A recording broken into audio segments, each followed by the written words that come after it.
पाऊस पण येऊ लागला मग खरं, पण ट्रॅफिक जाम किती झाली. ट्रॅफिक बघून तर असा अक्षरशः आम्ही गाडी बाजूला घेऊन उभारला. ट्रॅफिक पा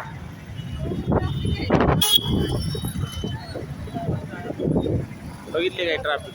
एकदा इथं सगळं घाटचं सेक्शन आहे, पूर्ण घाट आहे, सगळं पूर्ण घाट आहे. बाजूने. कशी ट्रॅफिक फुल जाम आहे. जवळपास अर्धा तासाच्या वर झाला आम्ही ट्रॅफिक मध्ये. आता आम्ही अक्षरशः वैतागून गाडी बाजूला घेतली, थोडी जागा होती म्हणून. मला आता थोडासा आरामच केलेला बरं, 5-10 मिनिटं आहे का नाही. असे लोक साईडनं गाड्या, आता हे गाड्या घेऊन कुठं का इथं थांबतात. हा इथून पुढे गाड्याच जाईनात. हे पहा डोंगर कसा आहे, कसा सीन आहे. कोण कोण या ट्रॅफिक मध्ये अडकलेला आहे छत्रपती संभाजीनगरचं, ते नक्की आम्हाला कमेंट मध्ये सांगा बरं का.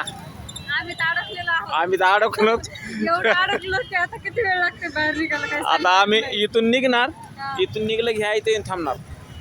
ह्या इथं थांबलं की आता पुढं जेव्हा रस्ता रिकामा होईल तेव्हा आम्ही निघणार पुढं. लय ट्रॅफिक आहे, गर्दीच तेवढी. हे पहा इकडून आता गाड्या हळूहळू यायला लागल्या. आता तर गाड्या येऊन काही थांबतात. ही किती लाईन आहेत गाड्याच्या, पाहिल्या का? 4 लाईन आहेत, 4. फोर व्हीलरच्या 3 आणि पलीकडल्या साईडतून टू व्हीलरची इकडं.